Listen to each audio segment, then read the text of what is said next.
Right. Okay, so once we go live, I have your YouTube stream pulled up and I will share the YouTube link over to the Discord so people can Now join. I'm on my phone, I won't be able to share it. So, right, now it's saying we should be live.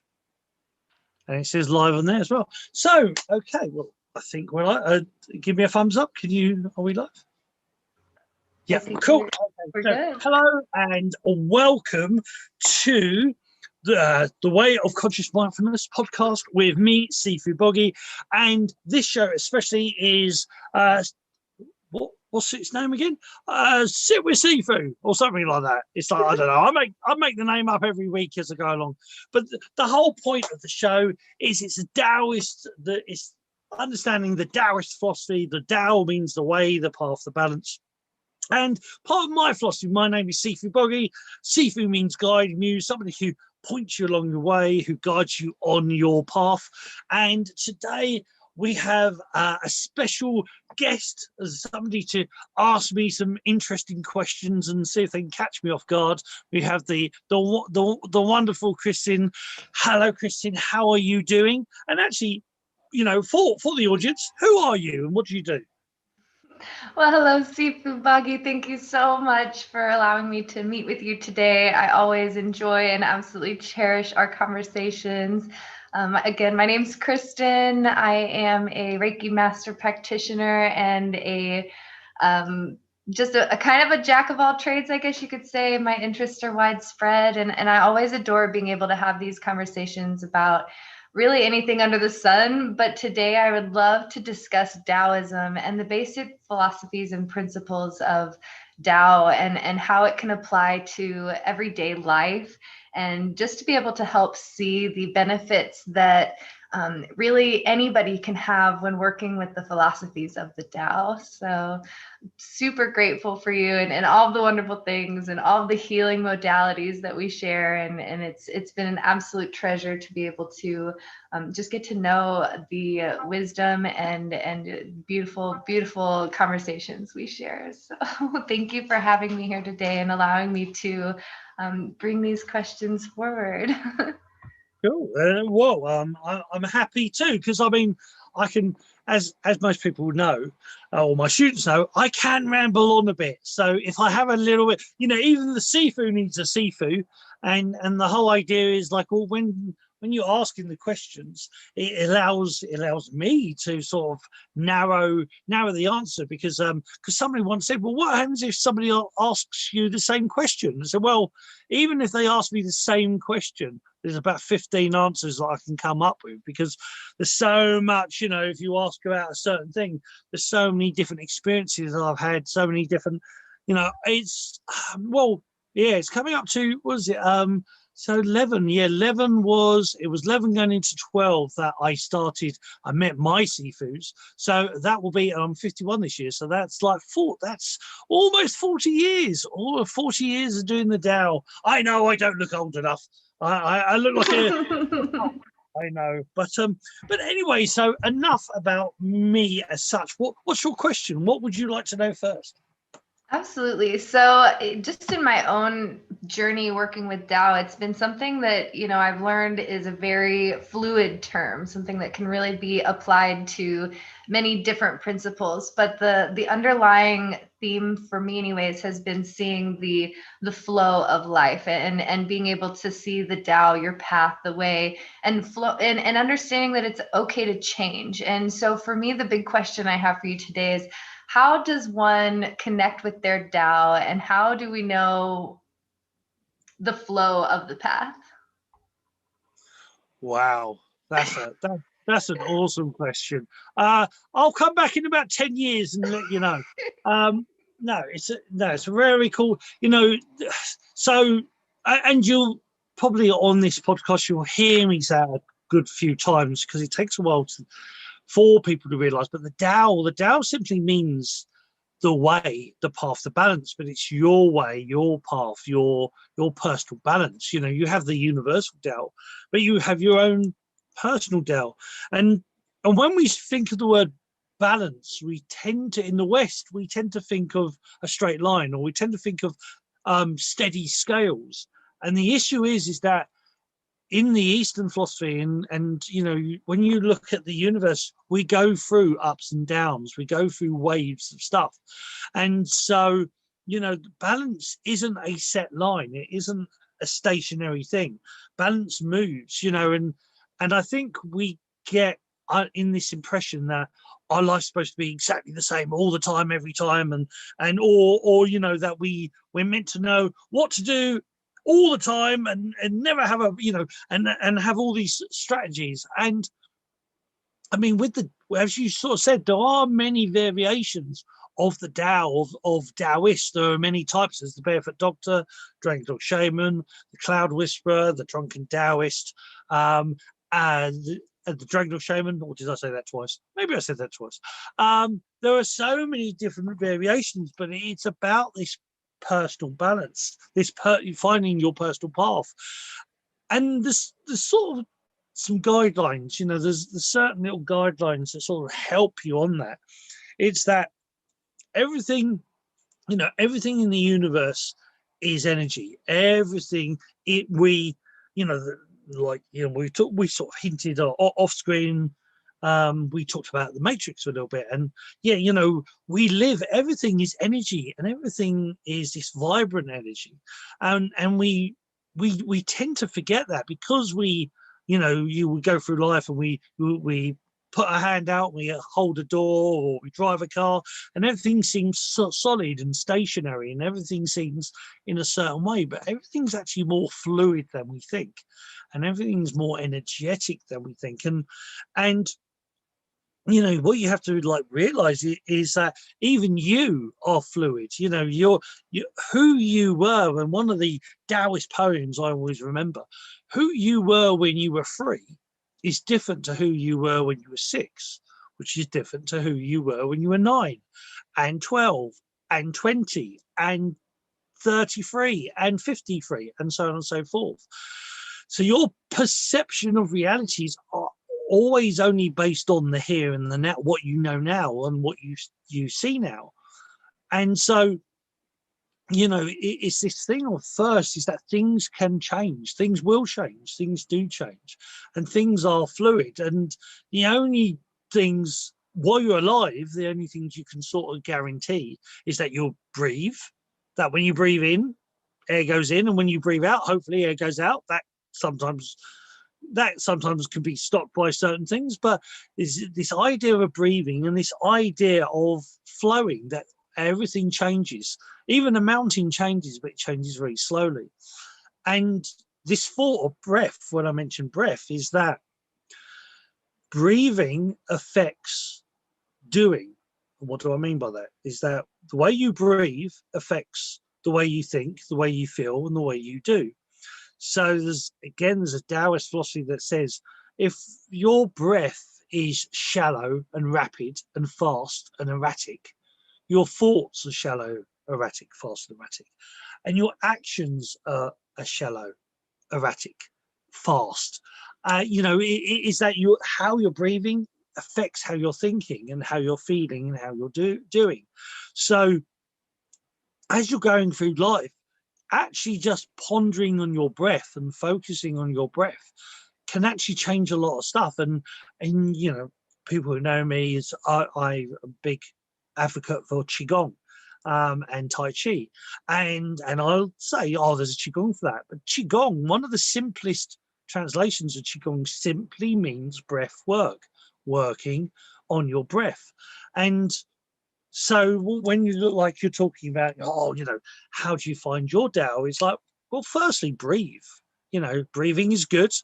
You know, don't turn blue. I am a first aider, but I'm probably nowhere near you to help you. So breathing is good. And when you breathe, it affects the way you think and affects the way you feel. And then sort of like go from there. There's this interesting philosophy in Taoism. A lot of the Daoists talk about when hungry, eat, when tired, sleep, when thirsty, drink, when happy, laugh, when sad, cry. And it's interesting how a lot in society, how many times do you get to you're actually allowed by yourself or by your parents or by your work or by society, how many times are you actually allowed to eat when you're hungry? How many times are you actually allowed to sleep when you're tired? How many times do you take coffee or Pro Plus or whack yourself over the head with a hammer to keep yourself awake? You know, how many times do we actually go against our own personal Tao, our own personal path, our own personal way? And it's this thing of, you know, understanding, before you can understand or love anybody else, you have to understand and love yourself. You have to know thyself. You know, it's you know, this information is within religion, it's within different cultures, it's always there. And so it's this thing of, by learning to actually understand yourself, learning that everything changes, everything flows, the way you breathe affects the way you think and feel, just by starting off with those simple things. And, you know, when you can eat when you're hungry, when you can sleep when you're tired, when you can laugh when you're happy, because how many times do we, oh no, it's inappropriate to laugh, or it's this, or it's that, the other. And it's this interesting thing. One of the many interesting things in Taoism, you have the divine feminine, which is an energy. We talk about divine feminine as female. Yes, there's lots of beautiful females out there, but divine feminine as an energy, it's a quality, it's an energy. And the divine feminine is the nurturing side of you. So whether you're man, woman, banana, or goat, as I say, everyone has a divine feminine side. Everybody has a side where they need to nurture, where they continue stuff, they get stuff going, because it's brilliant to start things, but if you can't maintain them, you know, they're not going to last. So everybody has a divine feminine side, that loving, nurturing side, that side that will keep things together and keep things going. And then you've got the divine masculine side, which is that I'm here, I can do this, I can get things done. And it's all of that protection side as well. And you know, females protect their young, you know, a woman will protect her man, you know, that. So you have that side, that masculine side does already exist. And then there's another side, and that other side is the inner child, the sacred child. And the sacred child, one thing you and I are notoriously known for is play, is being silly and playing. And for those on audio, is that Kristen's got her Groot sitting on her screen. I've got my old Yoda behind me, and there's a baby Yoda somewhere. And I'm notoriously known for grabbing lightsabers and doing really silly stuff. But play is really important.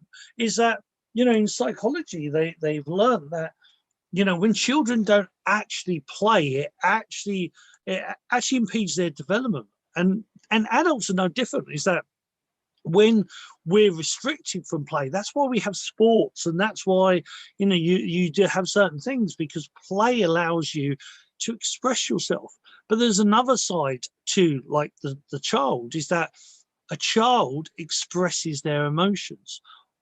It's funny how, you know, we want, you know, oh, you know, we think, oh, children are so lovely, and then we so desperately try to alter them and change them and stop them being children, because children will play and will, you know, will talk to themselves, because that's, again, it's actually in psychology, we actually know by talking to ourselves, we're actually creating our own inner dialogue, and it helps us. But we adults tend to say, oh, children, oh, you know, that's imaginary friend, you've got to stop doing that, and stop doing that, or stop playing in that sort of way, that's a childish way to play, you have to play in this sort of way, a more adult way to play. And another thing that's really important is a temper tantrum. And most people will go, what? But when a child has a temper tantrum, it's a way of expressing themselves, it's a way of them getting out of those emotions when emotions pent up. You know, in our society as an adult, we suffer from heart attacks, we suffer from stress, we suffer from anxiety, and it's because we're not openly expressing ourselves. So back when I said sleep when you're tired, eat when you're hungry, drink when you're thirsty, laugh when you're happy, cry when you're sad, and shout and wail and scream if you have to when you're angry. And it was both in the West, Lao Tzu's is TZE. They call him normally. A lot of people say Lao Tzu's and Sun Tzu's, and it's actually Z. It's almost like you're smelling off milk when you speak to Chinese. It's like Z. So it's Lao Zi, Sun Zi, and these guys, they talk about expressing yourself, and it's all, yes, your goal is to be balanced and flow, but sometimes to flow you need to kick and scream and shout and have. I'm half Irish, so there's a saying in the Irish called fagary. It's like, getting angry, and letting it out, letting off some steam, have a fagary. And the whole idea is, when you allow yourself to do that, you allow yourself to find your balance, to find your Tao. Is we forget the world has big storms. The world will have hurricanes. When the energy builds up, when pressure builds up, it's released somewhere. And it's released through storms or tornadoes, hurricanes. And that's terrible. But it's the earth balancing itself out. It's what it does. So finding your Tao of sorts is about allowing yourself to be, is like observing, listening to yourself, and even the voices in your head, they are just shades of you. There are sides of you, that whole thing of monkey mind and ego. And sometime in the past, people would talk about ridding yourself of the ego. Ridding yourself of the ego is like ridding yourself of half your body. You can't do it because it is you. It's part of you, and it's you expressing yourself in a certain way and expressing old memories, old formats, old programs. That's what ego is. It's, like when you were told off as a kid for doing something, and as an adult you still have that voice in your head, and or something goes wrong, you have that voice in your head. You have those in your head, and they are part of you. But the important thing is not to actually tell yourself off for listening to them, but it's more actually going, oh, thank you very much. Is there anything else? Actually, when you talk to yourself like a child does, when you actually start talking to those thoughts, at least, not necessarily out loud, but in your head, at least, when you talk to those thoughts, you'll hear them go quiet. You'll hear them correct, because when you ignore them, it's like that person that keeps going on your ear. Or the children sitting in the back. Are we there yet? Are we there yet? Are we there yet? Are we there yet? Are we there yet? And sooner or later you go, shut up, because you lose your cool. But if you go, no, we're not there yet, but I'll tell you when we are. Oh, okay. And you just, and we're the same. We have that child inside us. We have those voices. And when you actually start to, instead of seeing them as separate, the Tao part of the balance is everything. Everything is one. You live in this moment right now, and also you live on this ongoing journey. So when you start treating everything as part of it, there's no longer those separations. There's no longer that confrontation that we necessarily have. Now, I've rabbited for quite some time, so what have you made from that, or what do you think of that so far?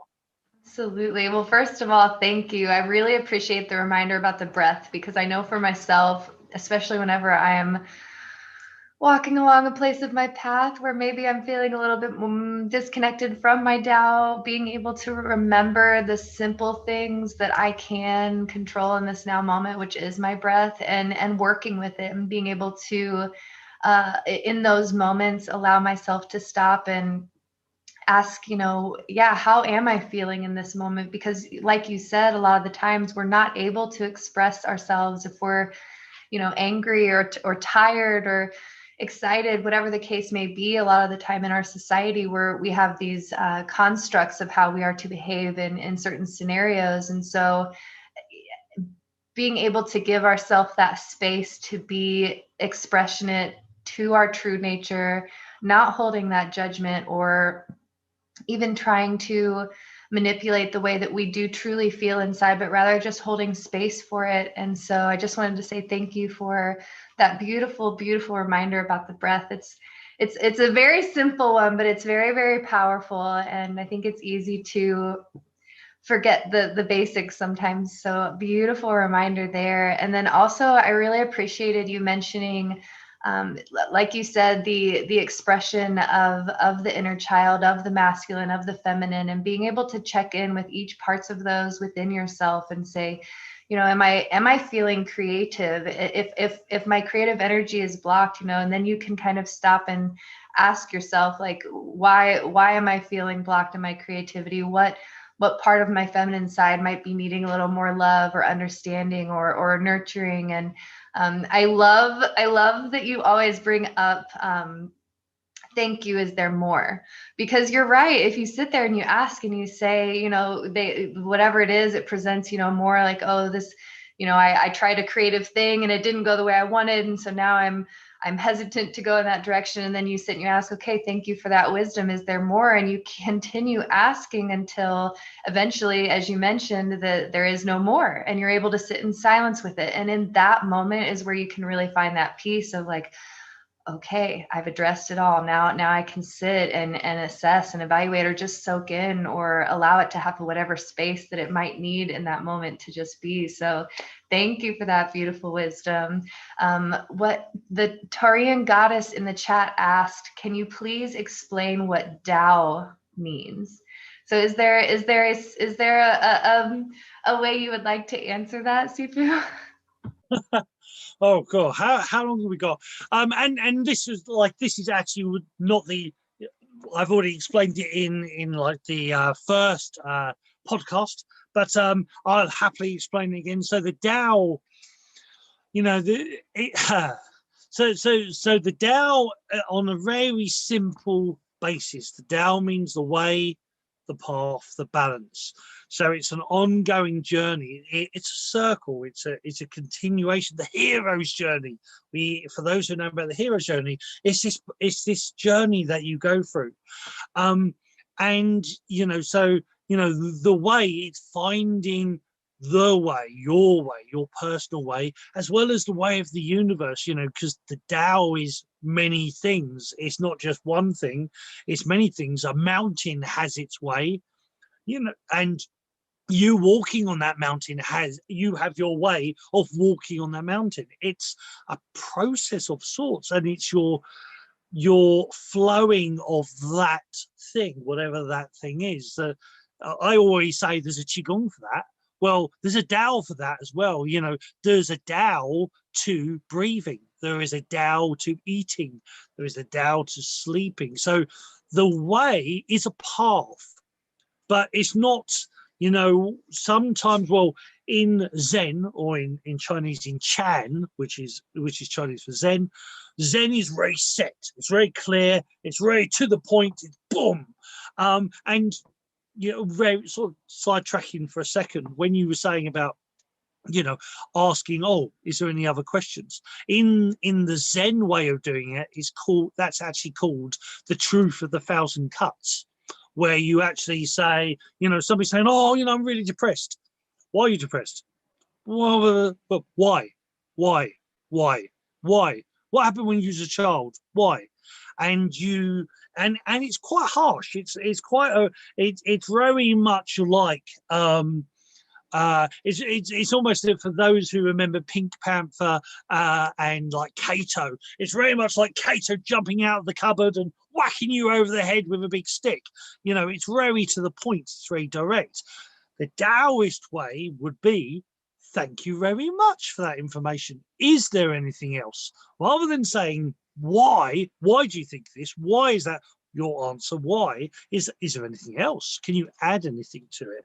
So the Tao tends to be a little bit more softer. The Tao tends to be this, it adapts according to your needs, according to your situation. As I was speaking to somebody today about NLP, which is neuro linguistic programming, and I've said before is that NLP is actually like the Western version of Daoism. It's a way of understanding how the brain works and how things work. But the higher up you get into it, the more energetic, the more spiritual, the more esoteric it becomes. The more it's just about the flow of things. And it's the same with the Tao. The Tao can be at a very survival level. It's very much about how do you adapt to the situation? How do you survive? But when you're no longer in a survival mode, it's how do you thrive? How do you flow? How do you grow? And so the Tao is this way, this path, this balance. The part of it is that balance of when you live in a cave, you want to learn how to pick berries. You want to know what's the right stuff to eat. You want to know how to hunt and kill if you're going down the meat path. When you're in a spaceship, you don't worry about caves and berries. It's about how do you use that technology? How do you beam yourself from one ship to the other? How do you avoid getting attacked by the Klingons, or is that just in my world? So your Tao changes. Your Tao is a point of view. Your Tao is where you are right now. But the Tao is allowed to be adaptive. The Tao is allowed to flow. So let me know if that, I used to rhyme and I sometimes do it all the time. Let me know if that makes sense to you.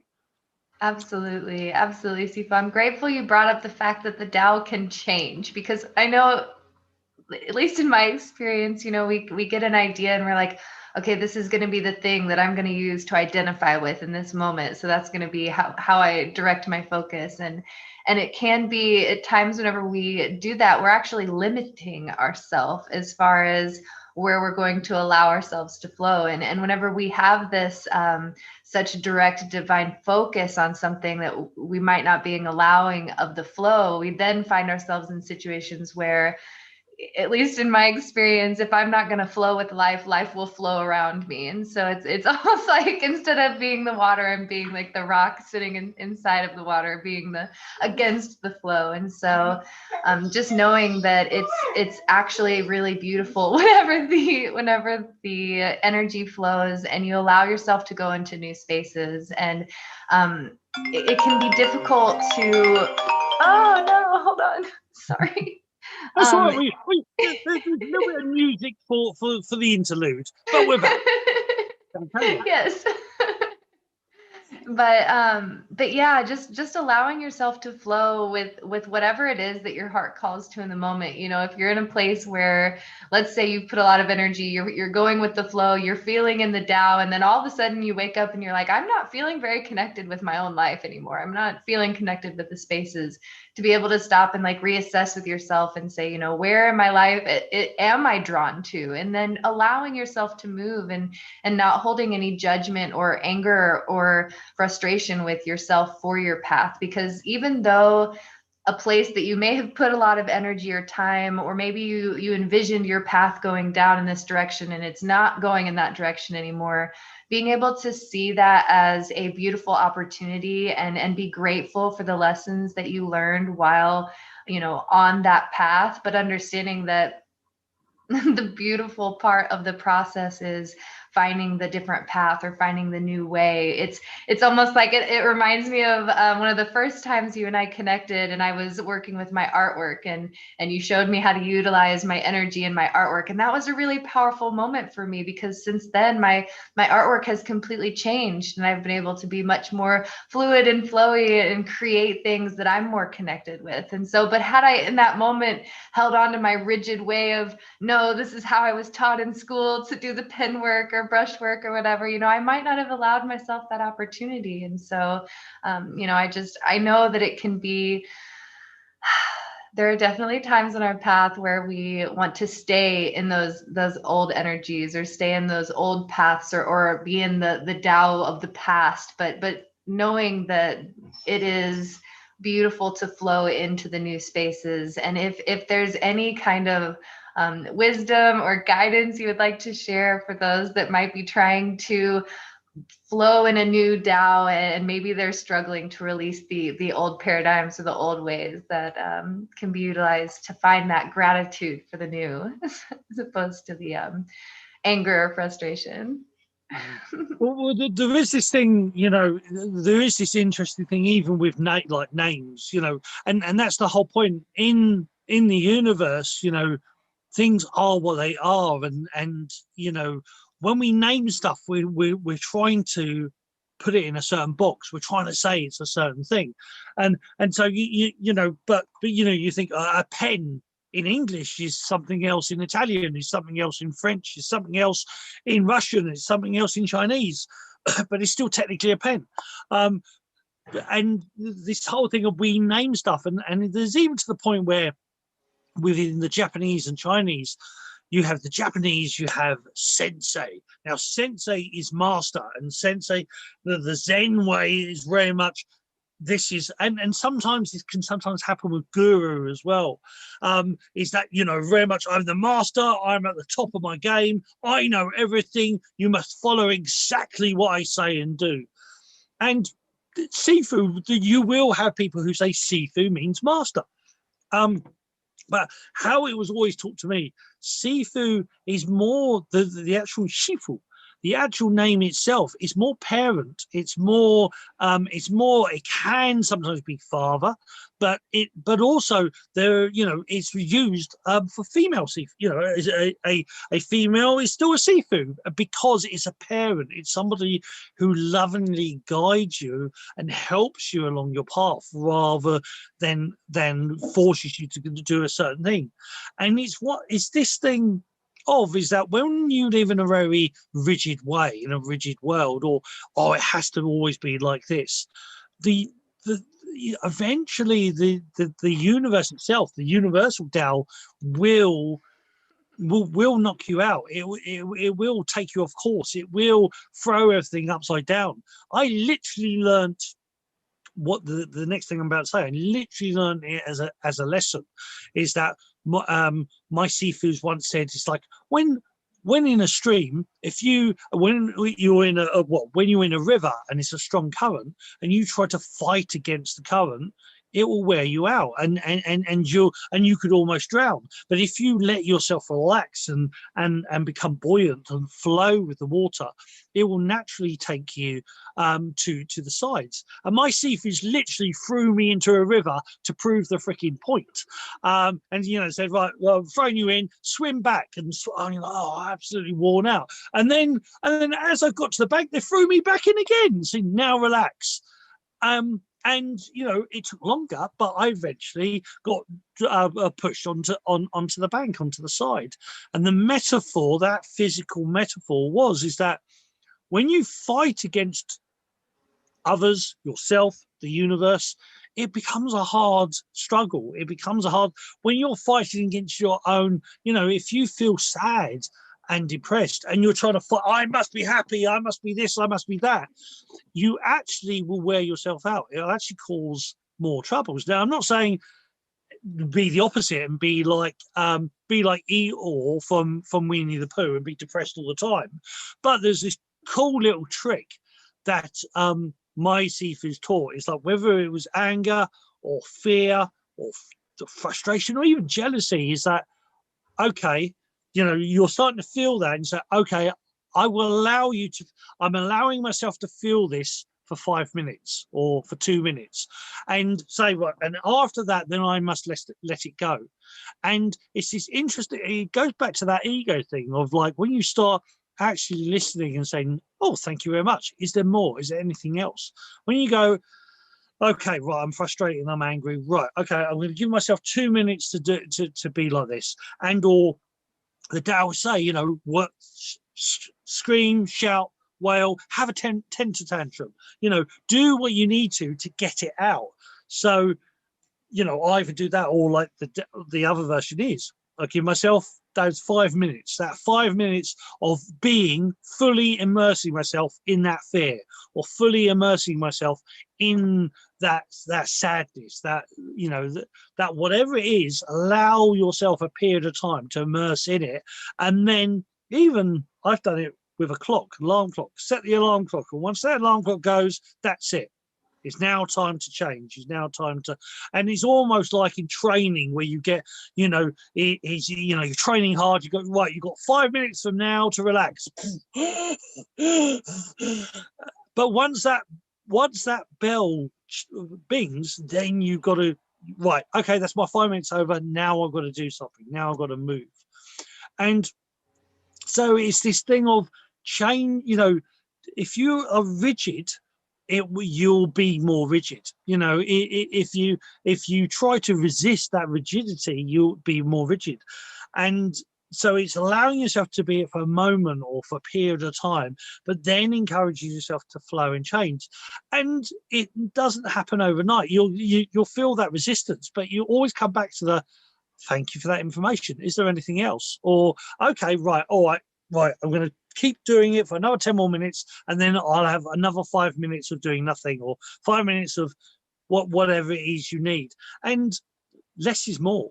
You know, there is, within Daoist concept, they believe everybody tends to have heard the saying, the water torture. And we always seem to always know the negative stuff of certain techniques and not the positive ones. But the water torture is actually called the water way. And it is that drip, drip, drip creates a river. So a little bit every single time builds up. So within psychology and NLP, there's that NLP word again. There's very much a thing of 15 minutes of doing something every single day from between 4 to 8 weeks, some say less, some say more, creates a habit. So you do the same thing for 5 to 15 minutes every single day, you create a habit. So if you create a habit one way, that means you can create a habit another way.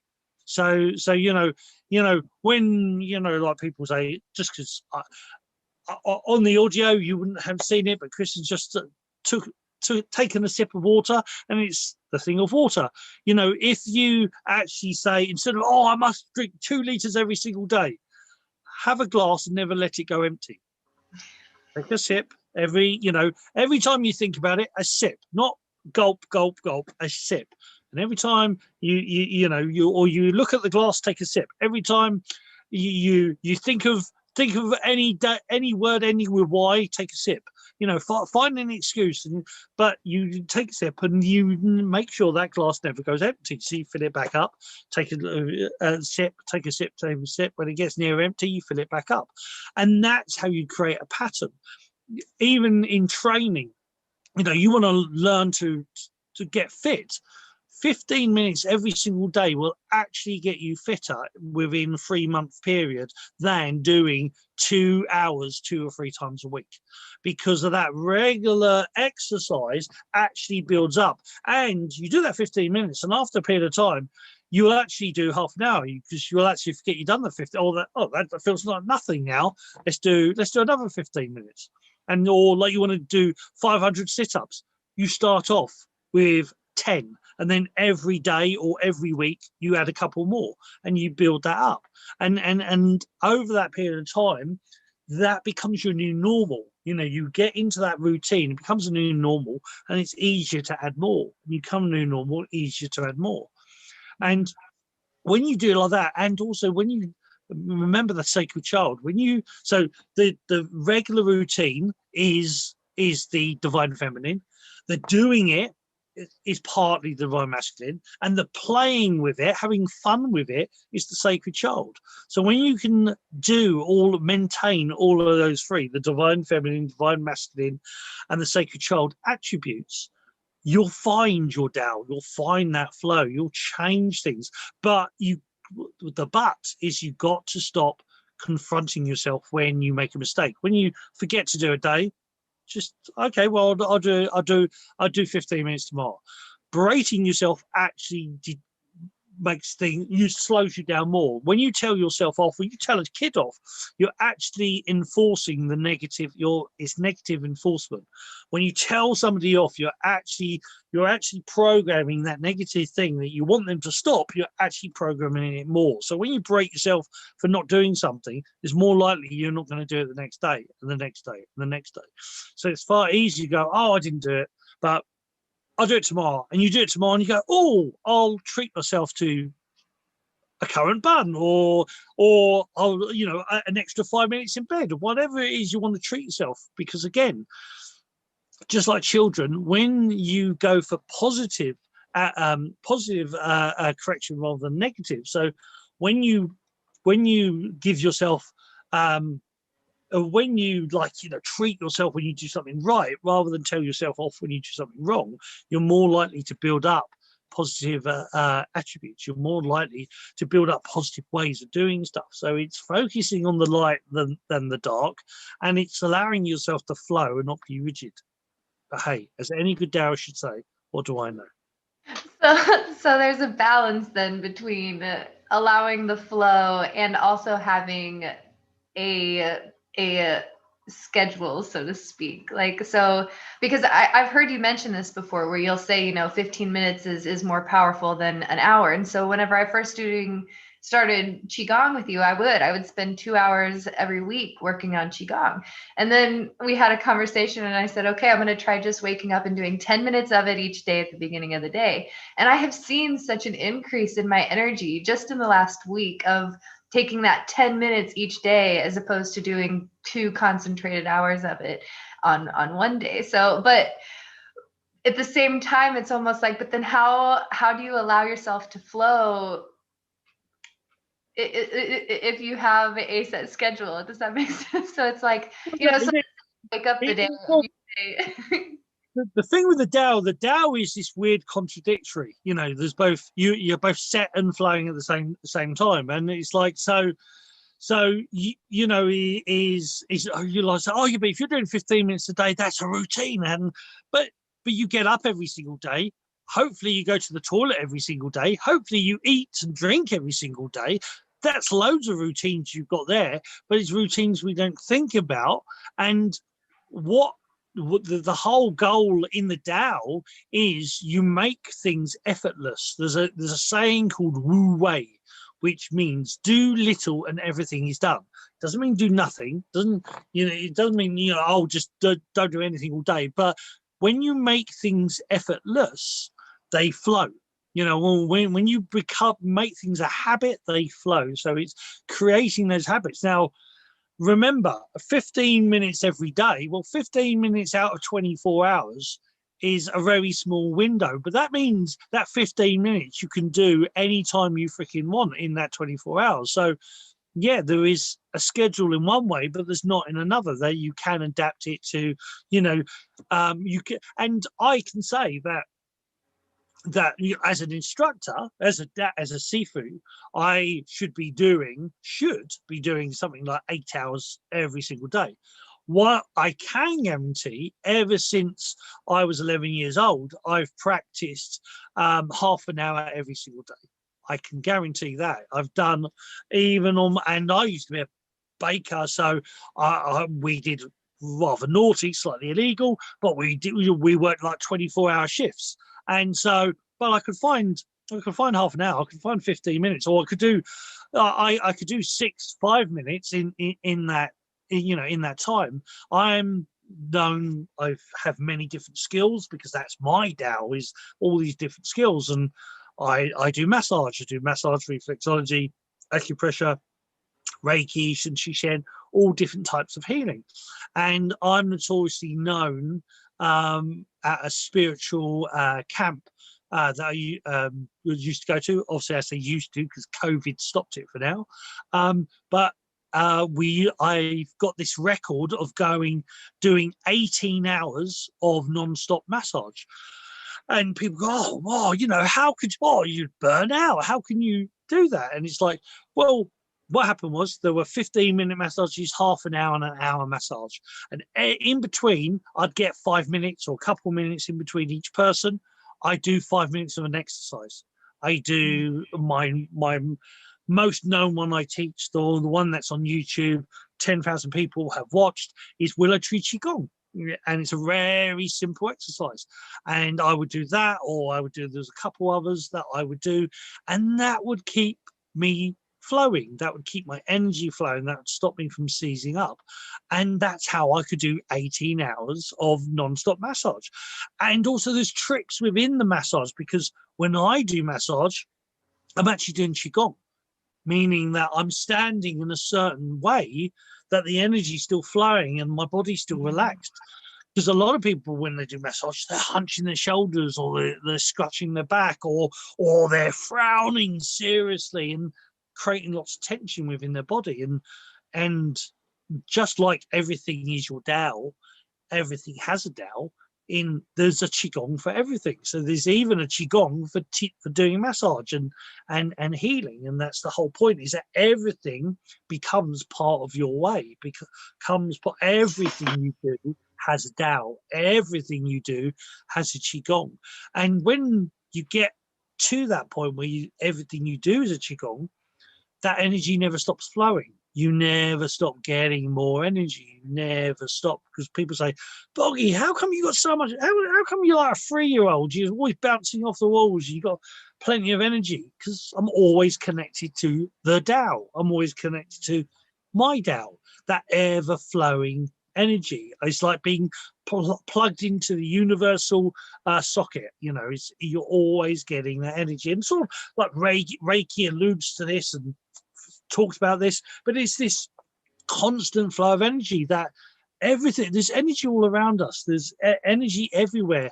They talk, there's a great physicist called Nissan Herriman who says that a cup full of space has enough energy in it, all the atoms inside has enough energy to evaporate all of the oceans of planet Earth.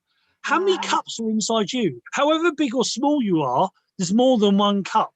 Unless you happen to be a fairy, there's at least one or more cup of you of energy. That means you have this unlimited energy inside you. You have numerous amount of energy, and it's just about learning how to tap into that energy. And there's a thing about epigenetics, and epigenetics, in essence, the Boggie translation of it is how you feel affects your physical body, affects your health and your healing. So if you're feeling happy, your body expands and the energy expands.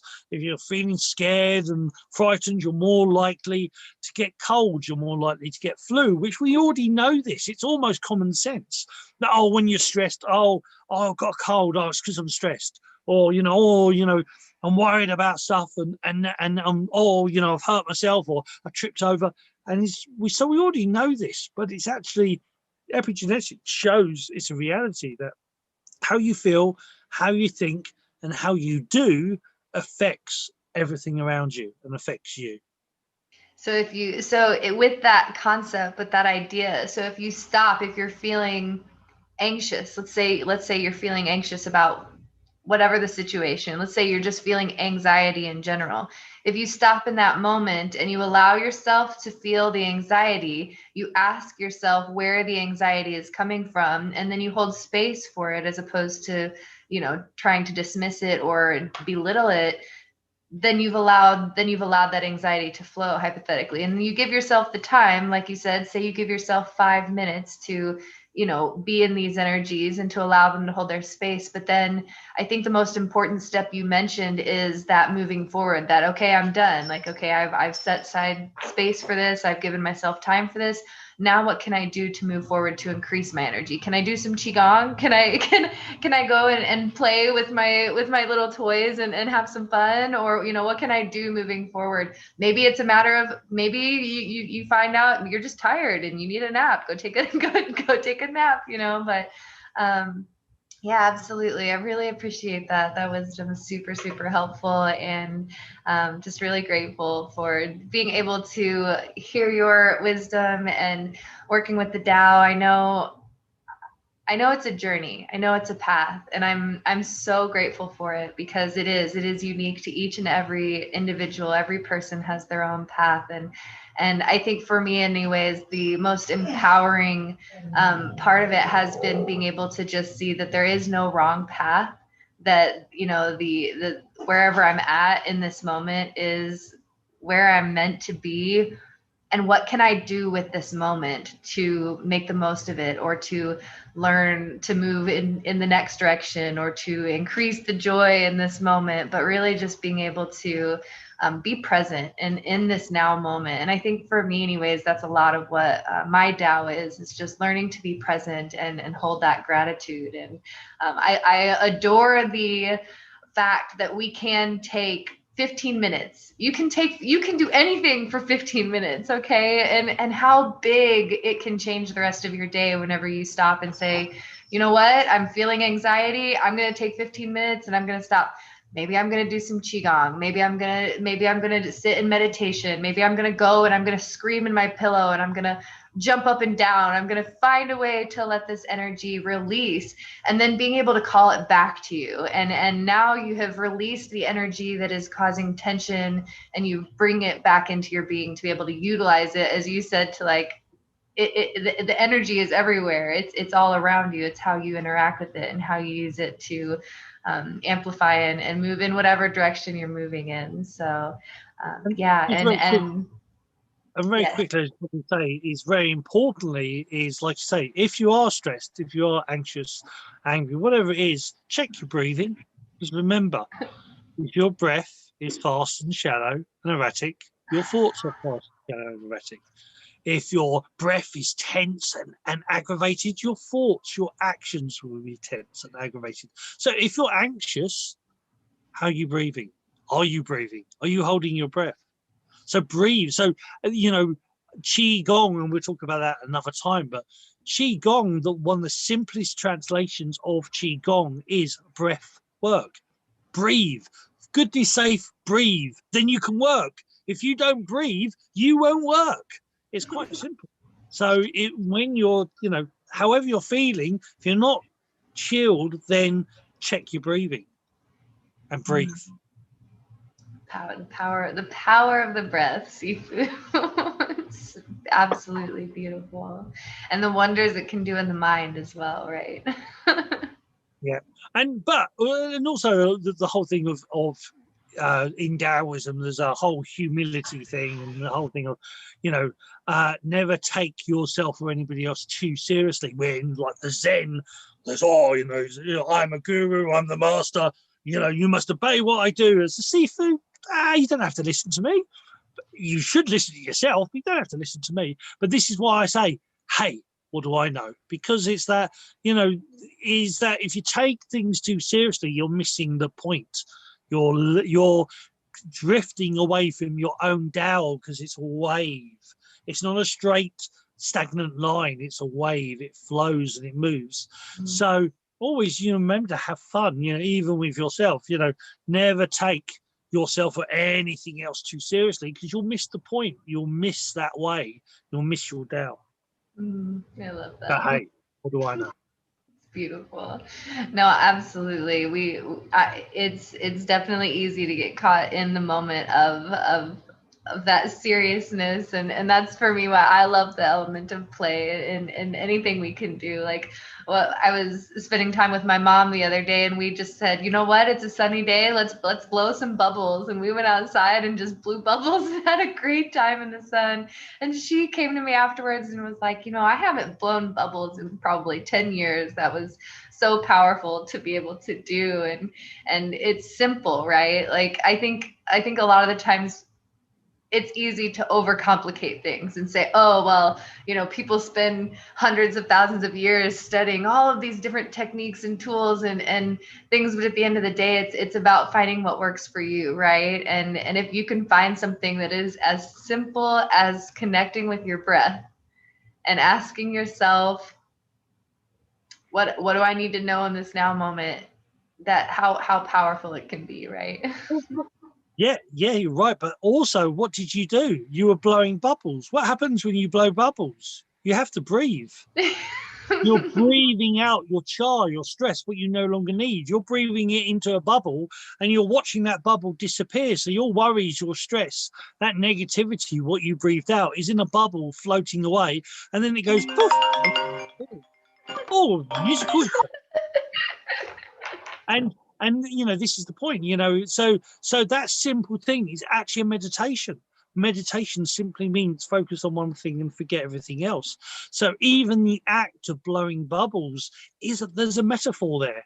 You're releasing what you no longer need. It's been encapsulated in a wall of soap and water, and then it disappears into the ether. And that's why it feels so good, because you're actually doing a meditation.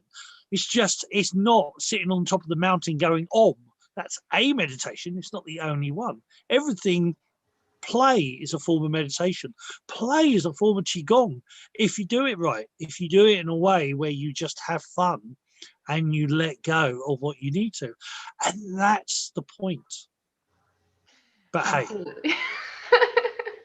Stay tuned for bubble blowing meditations and Qigong. I think I need to do a class on that. I think the next sunny day, I think I'm going to go outside and do bubble Qigong. Well, sign me up. I will be there for that one.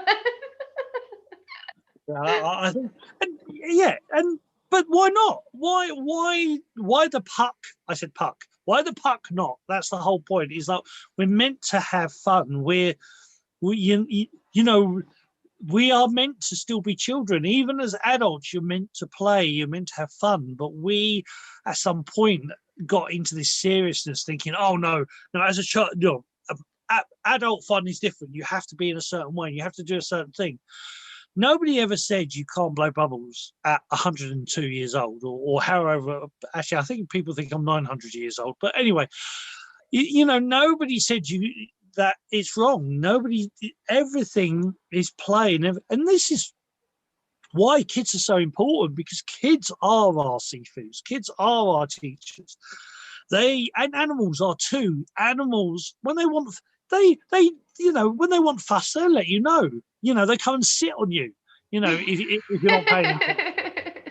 And especially dogs. And I know you like me. You're a dog lover, but even cats will say, "Yes, I want fuss now. Come and fuss me." And if you don't, they'll cry until you do, or they'll go and knock something over or something, and that's the universe saying, look, we're taking things too seriously. We're missing the point, and that's the point. The Tao is that balance, but the Tao is the now.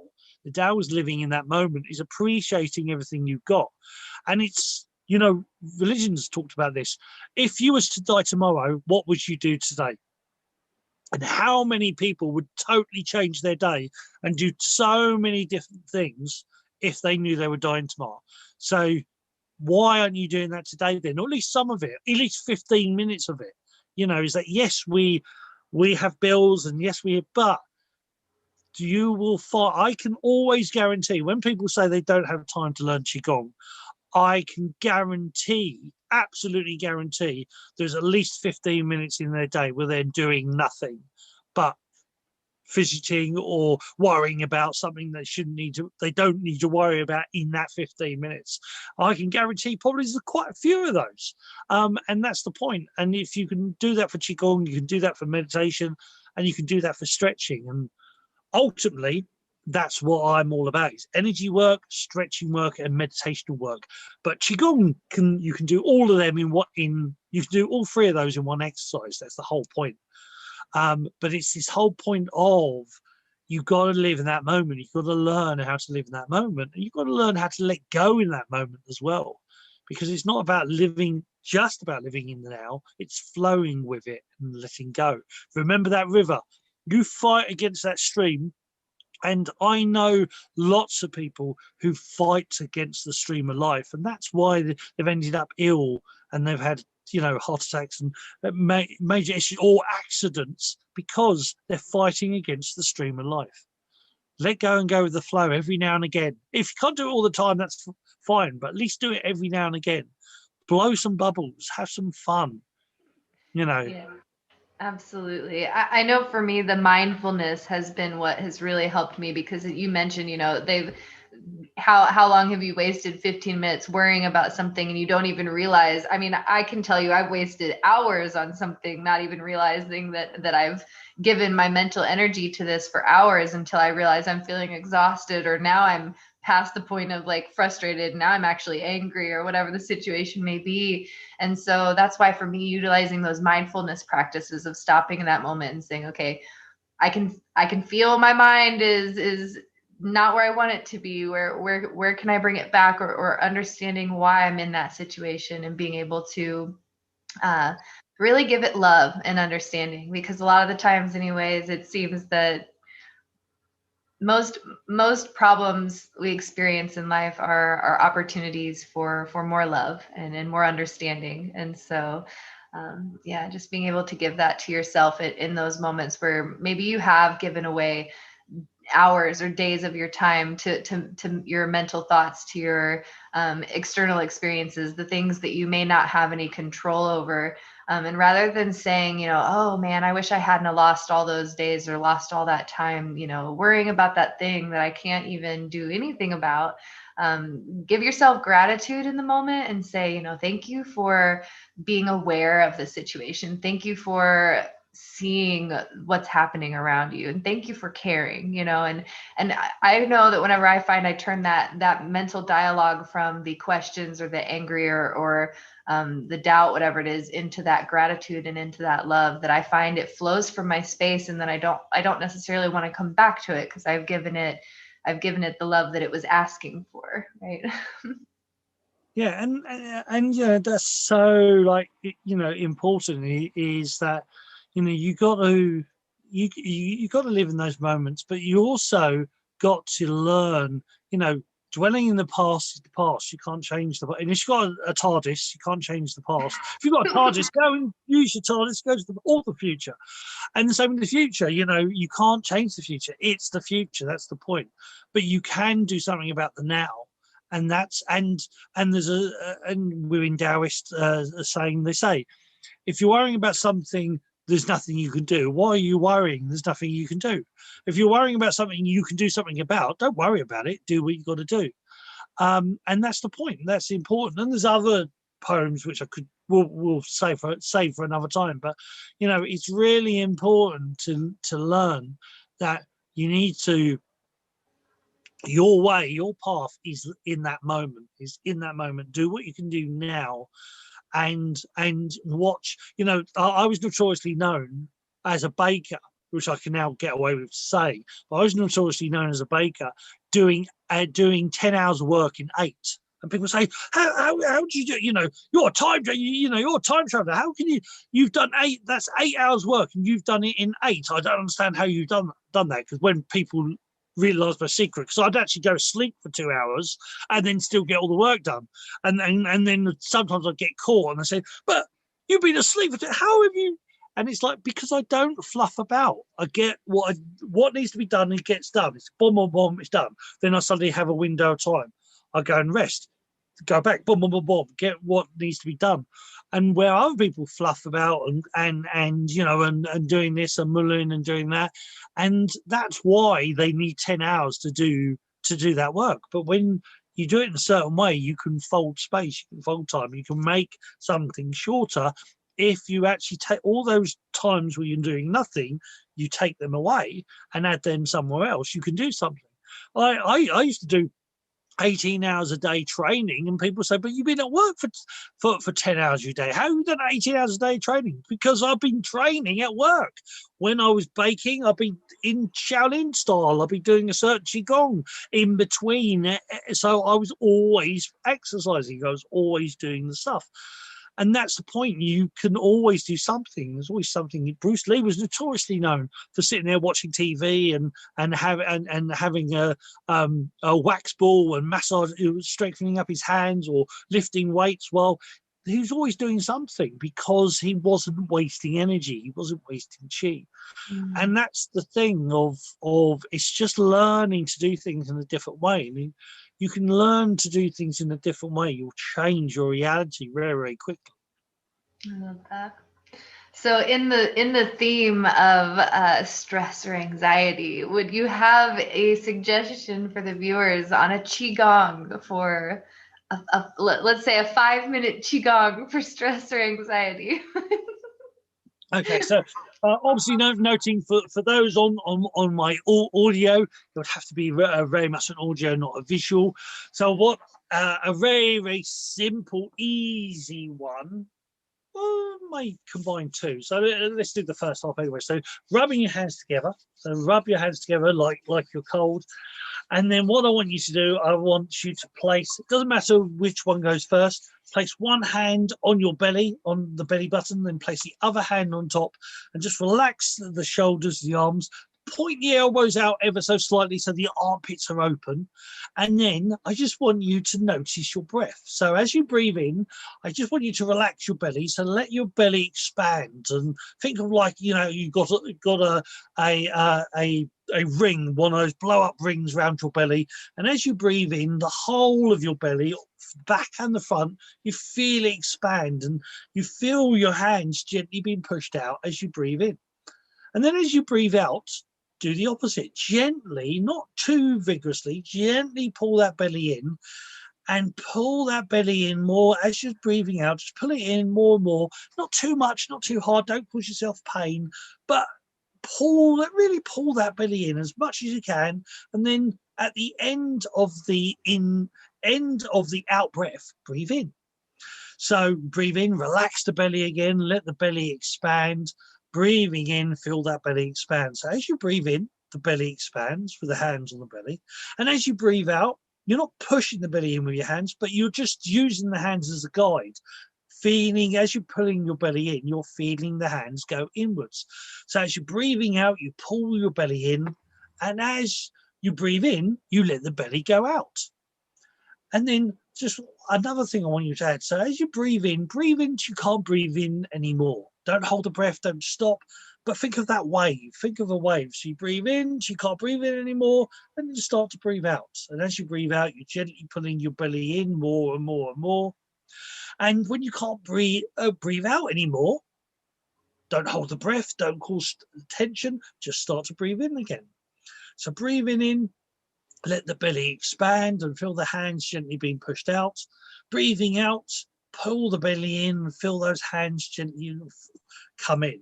As you're breathing in, you breathe in till you can't breathe in anymore.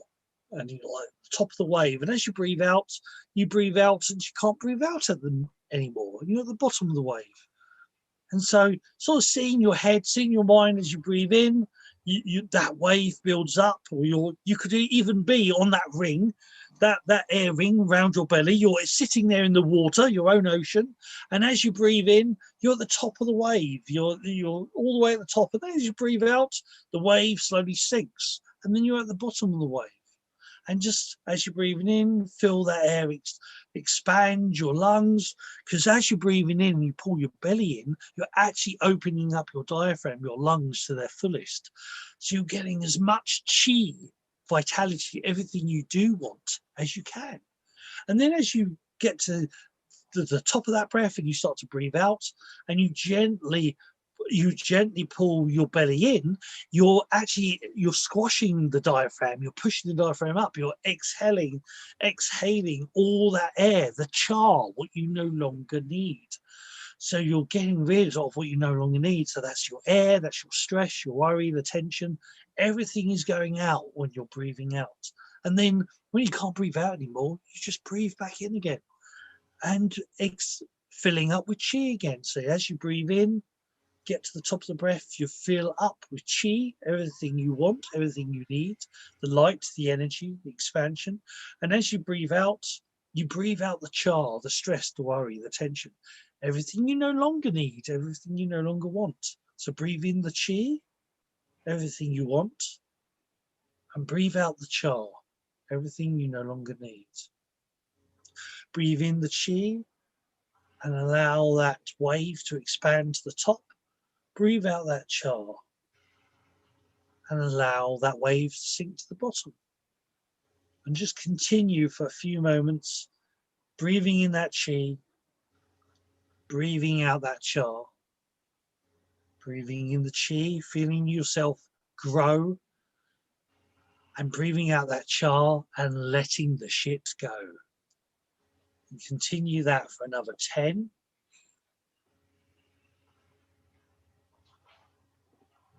9, 8,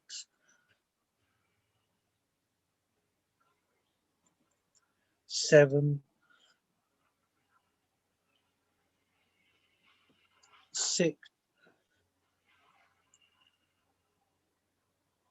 5, 4,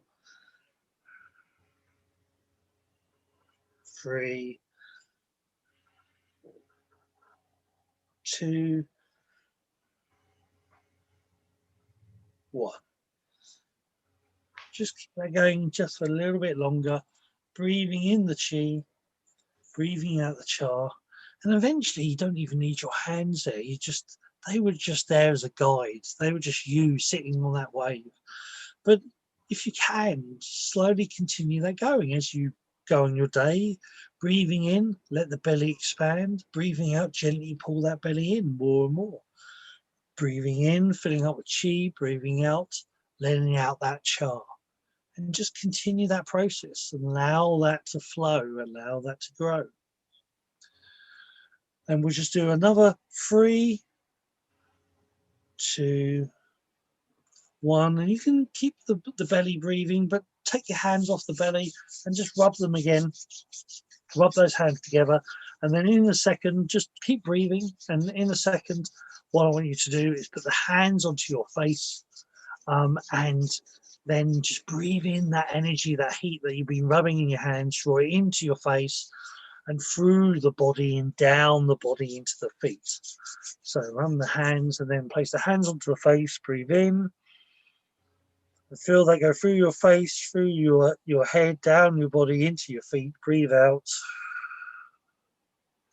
And this time as you breathe in, just gently slide the hands over the top of the head, all the way to the back of the neck as you breathe in. And then as you breathe out, slide the hands down the side of the body. So the left hand on the left side, right hand on the right side, all the way down to the belly button. And place the hands back onto the belly button. And then breathe in the chi. And breathe out the cha. And then gently, if your eyes are closed, just gently open them, shake your hands, and we're done. Wow, thank you so much, Sifu. That was absolutely beautiful, and I'm really excited to put that one in my tool belt for later. So, wow. And that is technically, that is a Qigong, that is a meditation, that is, that's a tool. And that's the whole point in Daoism. You have lots of those tools, you have lots of those Daos. That's the point. It's just finding different ways to keep yourself on that balance, on that flow. But remember, let's say you go up and you go down, even in the course of a day, and it's all good. There is no good or bad, there just is. There just is. Absolutely. Okay, so well, thank you so much, Kristen. This has been awesome. And thank you for everybody in YouTube, on TikTok, on Kristen's TikTok, and everybody in the audio world. I hope you enjoyed this. Now, if you're interested in learning Qigong, I do actually teach it online all over the world. And I actually have a Discord, which is like a messenger service, as well as I'm on Patreon, so www.patreon.com/Sifu, SIFU, Boggie, BOGGIE, or if you're in the look at the comments down below in the writing, you'll see that as well. So on Patreon, sifuboggie.com, I have my classes, and I use Patreon in a different way. I use it as a school, and each level has a different amount of different classes, and you can go from some very basic classes to actually eventually going into actually becoming a Sifu yourself. So if that interests you, have a look on www.patreon.com/Sifu Boggie. Patreon.com/Sifu Boggie, and come and have a message with me, or you can always find me on YouTube. You can always find me on the Way of Conscious Mindfulness on Facebook as well. And also, where can we find you, Kristen, if we want to find you? Yeah, absolutely. Thank you, Sifu. And I just want to say, like, I am a proud Patreon supporter. I adore Sifu's classes. He has a very, very flowing way of teaching that makes it very applicable. So I highly recommend. You guys can connect with me on YouTube at Pinoak's Cove, or I also have a Patreon, patreon.com/Pinoakrising. And yeah, we work with Reiki and tarot and spiritual guidance in my spaces. So yeah, that's how you guys can connect with me. And I'm so grateful, Sifu. This has been absolutely lovely as always. I adore our chats, and I'm grateful for the wisdom. Indeed, well, I'm grateful for you to be here to ask questions and help me on my Dao doing all of this. So thank you very much. So guys out, I think I'm actually going to have to cancel it all together. So guys, I hope you've enjoyed this, and we will be back at some point in the future. I will be back with Sitting with Sifu next week. So until next time, whenever that is for you, it is goodbye from the wonderful Kristen. She's saying goodbye. She's waving. Goodbye. Goodbye, sweet soul. And for the audio world, and it's goodbye from me, love, chi, and Shen.